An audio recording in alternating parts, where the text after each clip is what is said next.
नमस्कार।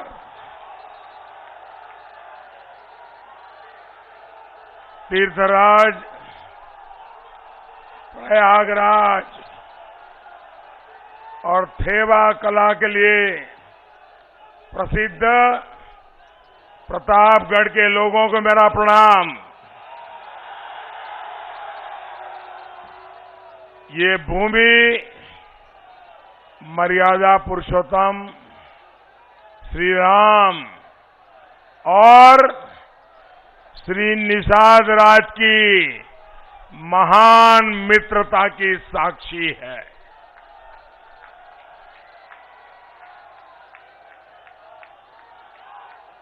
हम निषाद राज के बिना प्रभु राम की कल्पना भी नहीं कर सकते हैं। इस मिट्टी में अमर क्रांतिकारी शहीद चंद्रशेखर आजाद के बलिदान का रक्त भी मिला हुआ है। ऐसी महान भूमि और यहां के लोगों का मैं अभिनंदन करता हूं। साथियों, उत्तर प्रदेश में 4 चरणों के चुनाव हो चुके हैं। यूपी के लोग भाजपा को और भाजपा के सहयोगी हमारे इन दोनों साथियों की पार्टी को भी भरपूर आशीर्वाद दे रहे हैं। भाइयों और बहनों, 21वीं सदी का यूपी आकांक्षी है, एस्पिरेशनल है, बड़े सपने लेकर आगे बढ़ रहा है। डबल इंजन की सरकार यूपी को विकसित बनाने में दिन रात जुटी हुई है। और साथियों, 21वीं सदी के यूपी की आकांक्षाएं पूरी हो, इसमें नेतृत्व की बहुत बड़ी भूमिका है। इसलिए सवाल ये भी है कि यूपी में नेतृत्व कैसा होना चाहिए। अब आपने देखा होगा, हम सबको अनुभव है, पूरी दुनिया आज कोरोना की महामारी की चपेट में है। कोई मानव इससे बचा नहीं है। मानवता के ऊपर ये बहुत बड़ा संकट आया है। दोस्तों, अब जगह नहीं है, आप आने की कोशिश मत कीजिए, जहां है वहीं रुक जाइए।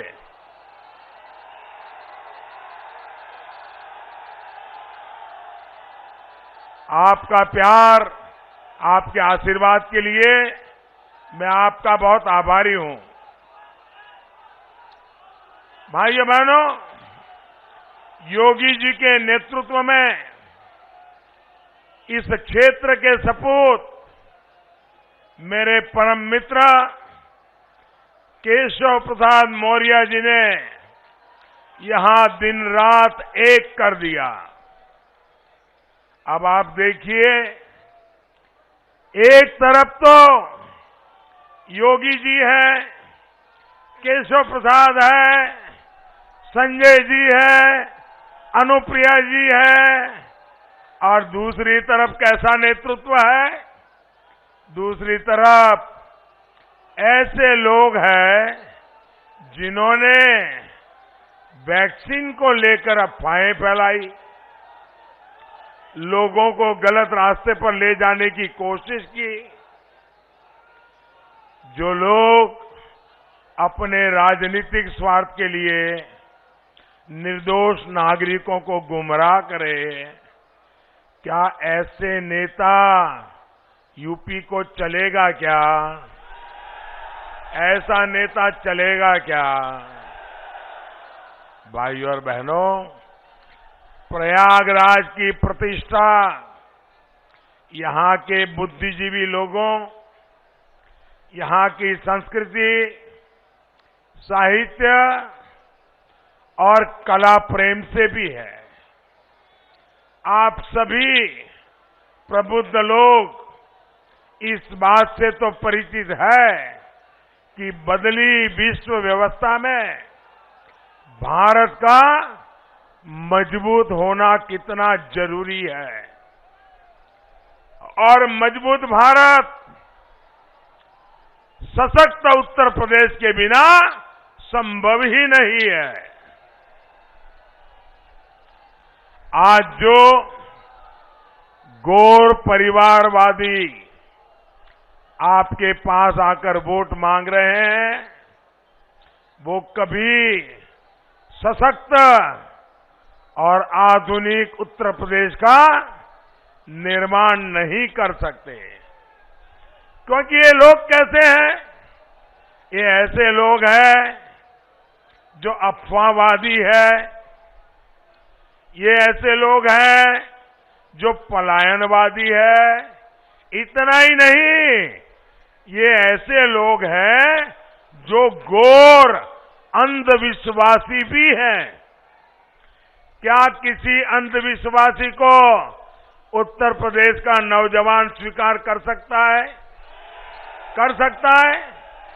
ये कैसे लोग हैं? उनका अंधविश्वास कैसा है?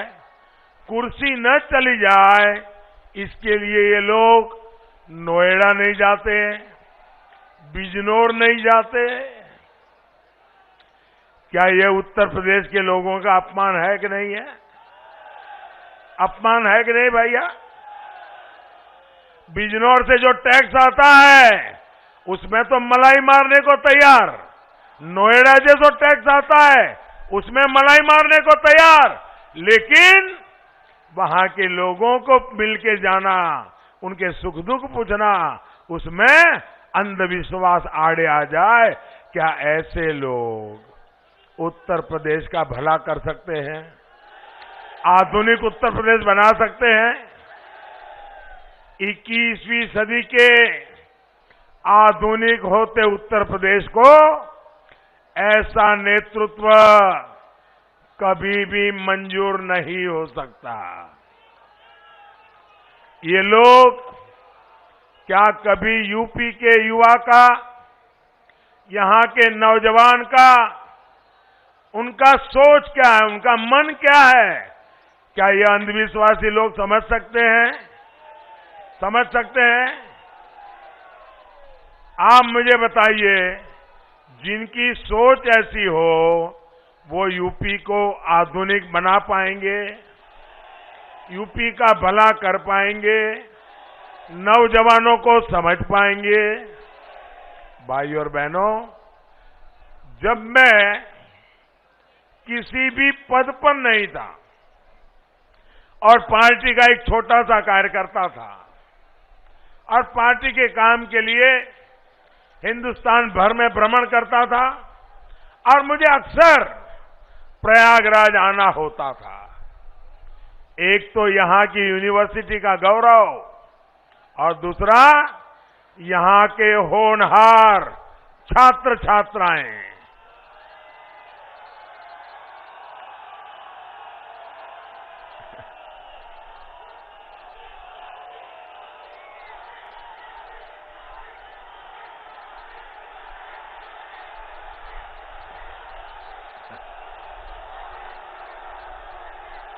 आपका ये प्यार, आपके आशीर्वाद मैं ब्याज समेत लौटाऊंगा दोस्तों, और मैं विकास करके लौटाऊंगा।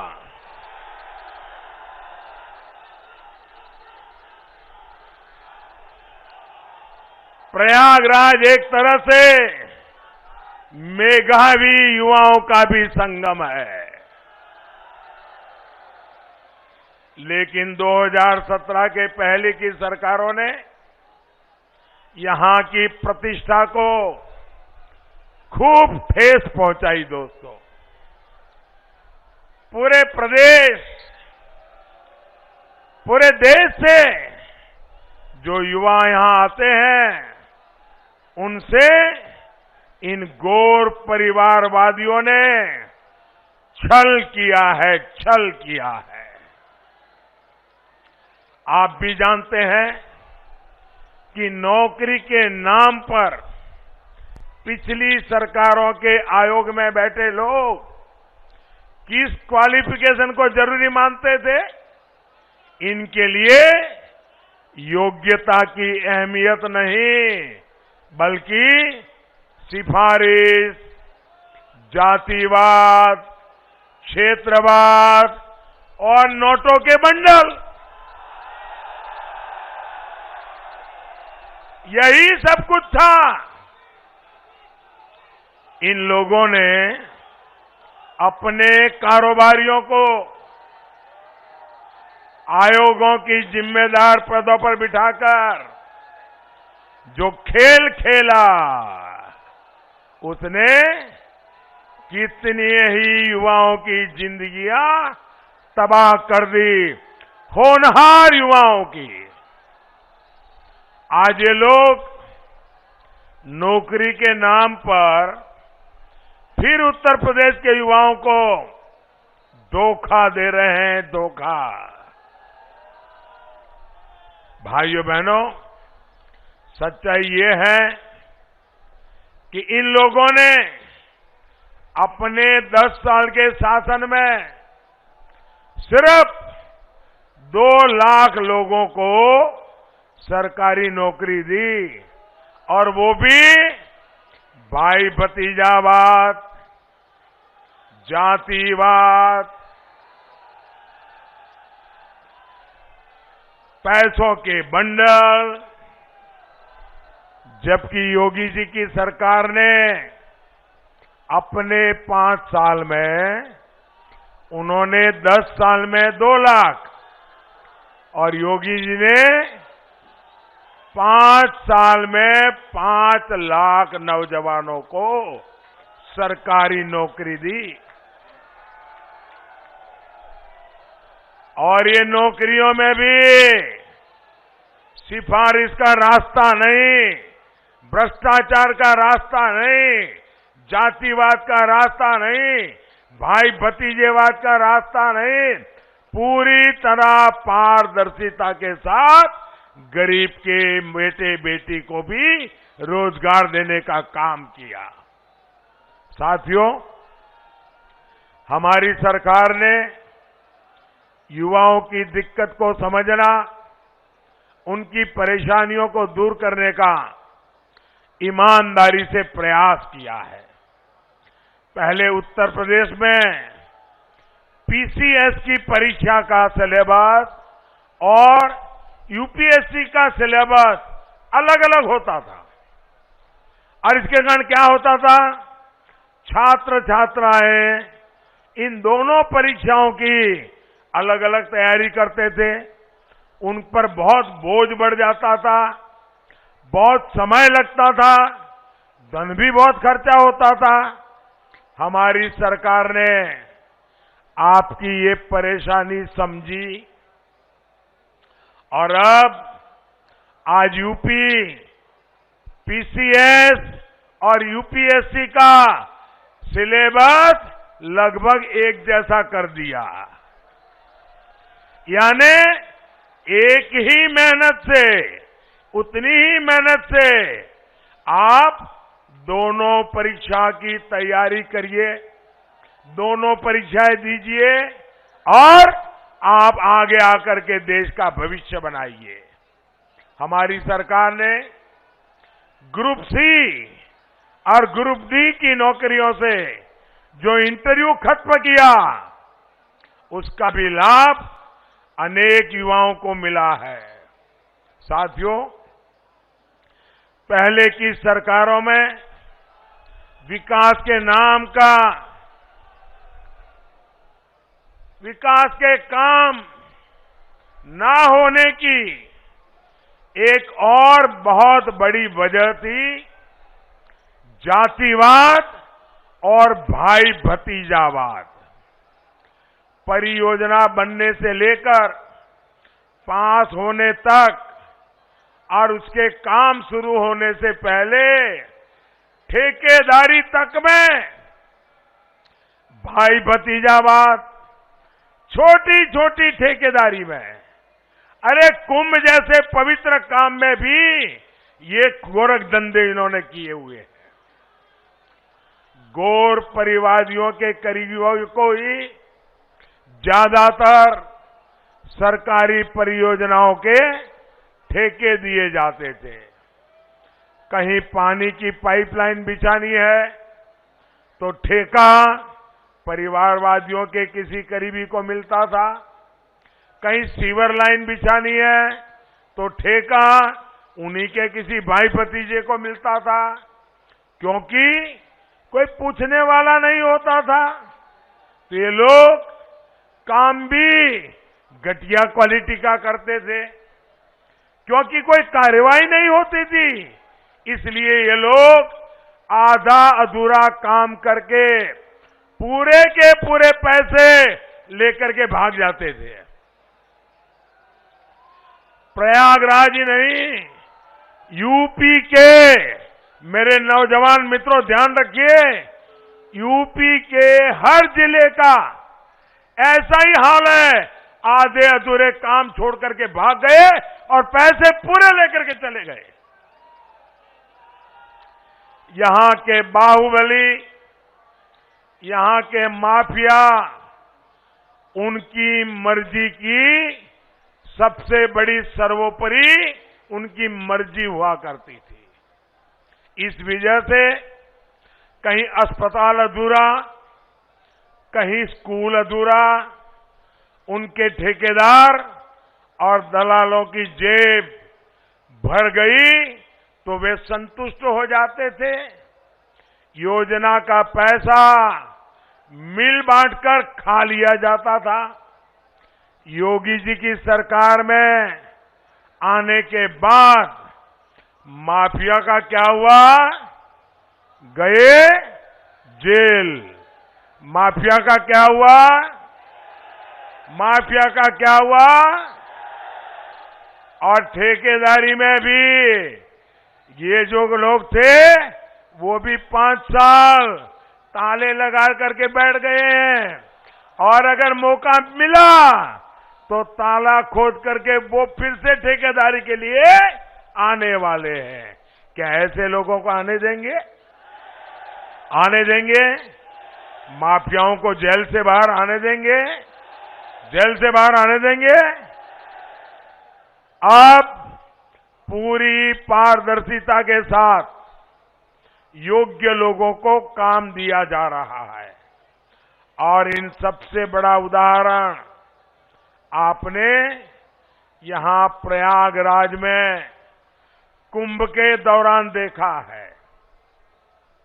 योगी जी की सरकार में आप सभी के सहयोग से संपन्न हुए कुंभ के दिव्य और भव्य आयोजन को दुनिया ने सराहा है। कुंभ के मेले पहले भी होते थे, हर बार होते थे, लेकिन कभी उसकी अच्छाइयों के विषय में दुनिया में चर्चा नहीं होती थी। इस बार जो प्रयागराज ने कुंभ किया, योगी जी और केशव जी के नेतृत्व में जो काम हुआ, विश्व की बड़ी बड़ी संस्थाओं ने उस पर स्टडी की। यूनेस्को ने हमारे इस कुंभ की परंपरा को विश्व विरासत का दर्जा दिया। भाइयों, क्या प्रयागराज के हर नागरिक को गौरव होता है कि नहीं होता है? उत्तर प्रदेश के हर नागरिक को गौरव होता है कि नहीं होता है? हर हिंदुस्तानी को गौरव होता है कि नहीं होता है? प्रयागराज में एक कुंभ मेले ने सारी दुनिया की सोच बदल दी। भाइयों, एक काम योगी जी केशव जी की जोड़ी ने करके दिखाया। जिस तरह पहले की सरकारों ने यूपी के नौजवानों को धोखा दिया, वैसे ही प्रयागराज को भी विकास के लिए तरसा कर रखा। जिन्हें प्रयागराज नाम से ही चीड़ हो, प्रयागराज बोलिए तो इनका कान खड़े हो जाते हैं। प्रयागराज बोलना चाहिए नहीं बोलना चाहिए भाई? प्रयागराज बोलने से आपको गर्व होता है कि नहीं होता है? अगर प्रयागराज नहीं बोलोगे तो निषाद राज को भी भूल जाओगे। भाइयों बहनों, जिनको प्रयागराज ये नाम से नफरत हो, वो क्या प्रयागराज का विकास करेंगे? क्या आपकी इच्छाएं पूरी करेंगे? क्या आपकी आवश्यकताएं पूरी करेंगे? क्या भाइयों बहनों,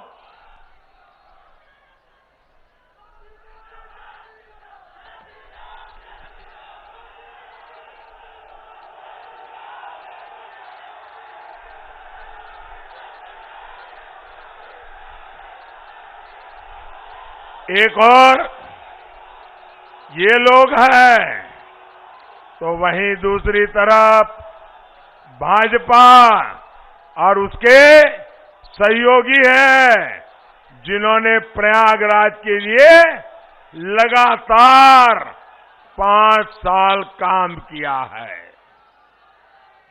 भाइयों और बहनों, भाजपा की डबल इंजन सरकार ने देश की भी और उत्तर प्रदेश की भी राजनीति को एकदम बदल दिया है। इन गौर परिवारवादियों ने इतने दशकों तक संप्रदायवाद की राजनीति की, जातिवाद की राजनीति की, क्षेत्रवाद की राजनीति की। इनकी राजनीति का दायरा संकुचित है, सीमित है, संकीर्ण है। भाजपा की राजनीति का दायरा विस्तृत है, विशाल है, सर्वसमावेशी है। भाइयों बहनों, मुझे अनुप्रिया जी के पिताजी से बहुत पुराना संबंध रहा मेरा। वे सरदार पटेल के अनन्य भक्त थे। सरदार साहब के प्रति उनके मन में बड़ी श्रद्धा थी और वो हमेशा अमूल डेयरी के काम को देखने समझने के लिए आया करते थे। तो जब भी आते थे, मुझे भी उनके दर्शन का सौभाग्य मिलता था और हर बार सोनेलाल जी जब भी आए, गरीब की बात, पिछड़ों की बात, सबके कल्याण की बात करते थे।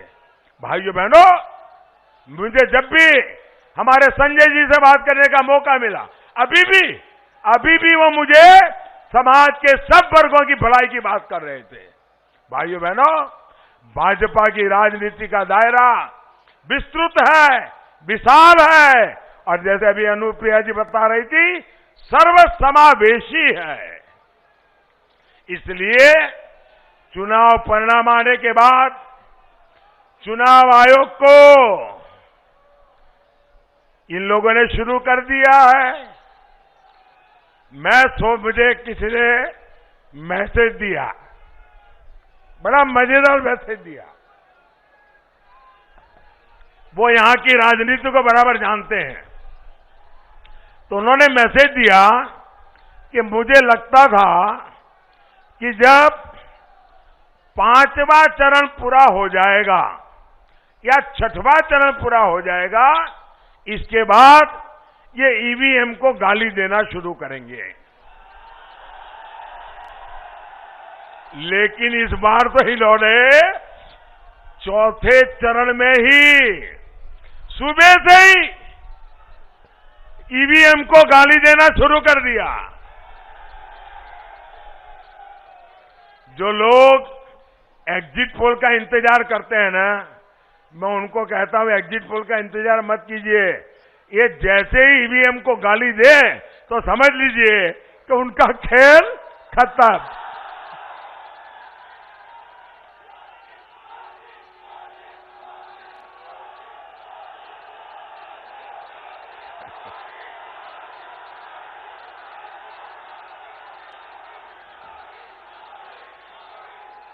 साथियों, ये देश का सौभाग्य रहा है कि हमारे यहां गंगा जी की सफाई का अभियान सांप्रदायिकता की नजर से नहीं देखा गया। इसमें एक दृष्टि पर्यावरण की भी रही।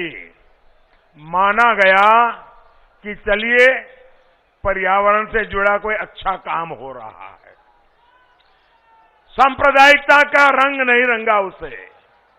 वैसे ही अयोध्या में हो रहे राम मंदिर के निर्माण को लेकर, काशी में हो रहे कार्यों को लेकर, प्रयागराज में हो रहे कामों को लेकर एक दूसरा पक्ष भी मैं आज देश के सामने रखना चाहता हूं।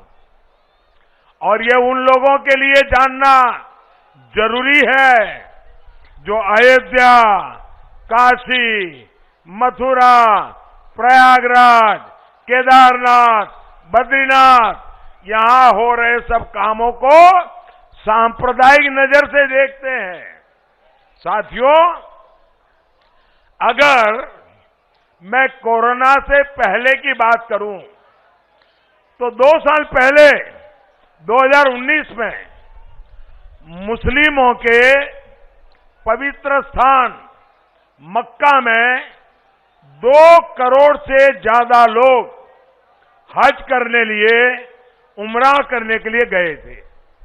इसी तरह ईसाइयों के पवित्र स्थान वेटिकन सिटी में 2 साल पहले 2019 में करीब 1 करोड़ लोग वहां के चर्च और म्यूजियम को और पोप के दर्शन करने के लिए गए थे। इन देशों ने वहां पर आने वाले भक्तों के लिए बेहतरीन सुविधाएं तैयार की है, आधुनिक व्यवस्थाएं बनाई है, लोगों को वहां पर रहने की दिक्कत ना हो, कनेक्टिविटी की परेशानी ना हो, हर तरफ साफ सफाई हो, इसका बहुत ध्यान रखा जाता है। लेकिन भारत में अगर हम उसी दिशा में कुछ काम करें, लोगों की सुविधा की चिंता करें, नागरिकों की भलाई के लिए काम करें, तो इनको वो सांप्रदायिक चश्मों से ही देखने की कोशिश करते हैं। आप खुद देख रहे हैं, काशी विश्वनाथ धाम परियोजना के बाद वहां आने वाले भक्तों की संख्या इतनी बढ़ गई है कि वहां गरीब से गरीब को अब रोजी रोटी के नए अवसर मिल गए हैं। जो आने वाले लोग हैं उनमें आस्था भी है और ये नया परिवर्तन आया उसका कौतूहल भी है। बनारस में जो विकास के काम हो रहे हैं वो काशी और इस क्षेत्र की इकोनॉमी को बदलेंगे। और प्रयागराज के लोग तो हर कुछ साल में देखते हैं कि जब कुंभ का आयोजन होता है तो कैसे उसमें आस्था के साथ आजीविका भी जुड़ जाती है। यहां के अनेक लोगों को रोजी रोटी के अवसर खुल जाते हैं। ऐसे ही बद्रीनाथ, केदारनाथ में विकास कार्यों के बाद वहां भी आने वाले लोगों की संख्या बहुत बढ़ी है।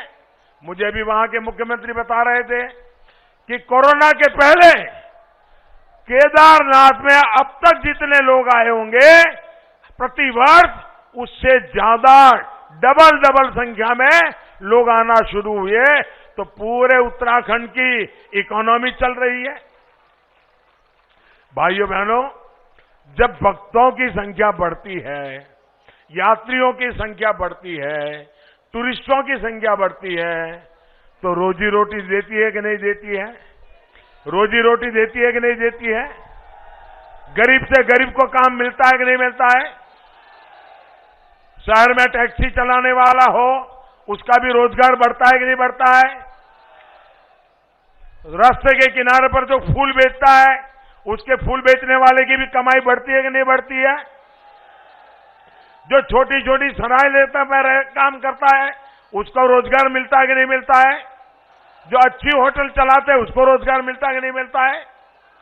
भाइयों बहनों, जब यात्रियों की संख्या बढ़ती है तो वहां की पूरी रोजी रोटी तेज गति से बढ़ती है।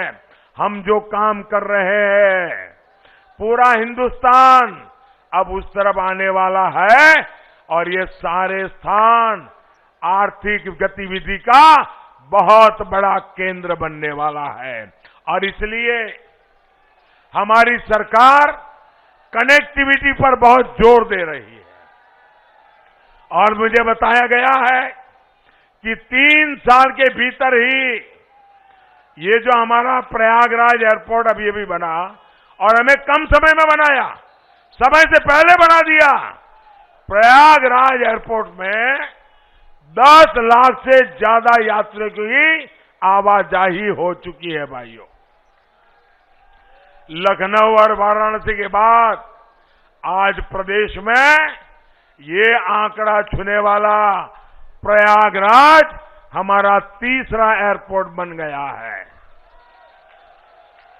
साथियों, बात एयरवे कनेक्टिविटी की हो, हाईवे कनेक्टिविटी की हो, वाटरवे कनेक्टिविटी हो या रेलवे कनेक्टिविटी की हो, हम उत्तर प्रदेश के हर हिस्से को जोड़ना चाहते हैं।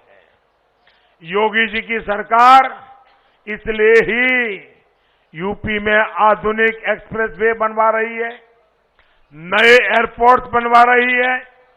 इन विकास कार्यों की गति ना रुके, इसके लिए डबल इंजन की सरकार बननी जरूरी है। और इसलिए आपको बीजेपी को जिताना है, इसलिए आपको अपना दल के हमारे उम्मीदवारों को जिताना है, इसलिए आपको निषाद पार्टी के हमारे उम्मीदवारों को जिताना है। और भूलना नहीं है, पहले मतदान, उसके बाद दूसरा काम। साथियों, मुझे बताइए, ऐसा तो नहीं होगा ना, इतनी बड़ी रैली हो गई, संजय जी का मार्गदर्शन मिल गया, अनुप्रिया जी का मार्गदर्शन मिल गया, मोदी जी भी आ गए, अरे अब तो जीत जाएंगे, सो जाओ, अब सो जाओ। ऐसा नहीं करोगे ना, नहीं करोगे ना, घर घर जाओगे, घर घर जाओगे, घर घर जाओगे, जरा हाथ ऊपर करके बताइए, घर घर जाओगे, मतदाताओं से मिलोगे। अच्छा, मेरा एक काम करोगे, करोगे पक्का? देखिए, मैं चाहता हूं मेरी तरफ से इस क्षेत्र के सभी नागरिकों को मेरा प्रणाम पहुंचाएंगे, पहुंचाएंगे, उनको कहेंगे मोदी जी ने आपको नमस्ते भेजा है, पक्का कहेंगे? देखिए, आप जब उनको कहेंगे ना कि मोदी जी ने आपको प्रणाम भेजा है, ये बात जब पहुंचेगी ना, मुझे बहुत आनंद होगा भाइयों, बहुत आनंद होगा।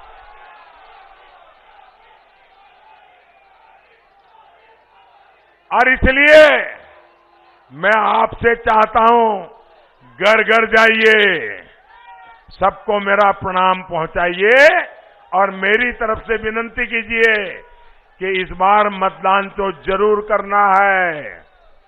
भाजपा, अपना दल और निषाद पार्टी को भारी बहुमत से जिताना है। सभी उम्मीदवारों से, संजय जी से, अनुप्रिया जी से आग्रह है, जरा आगे आ जाए, मेरे साथ बोलिए, भारत माता की, भारत माता की, भारत माता की।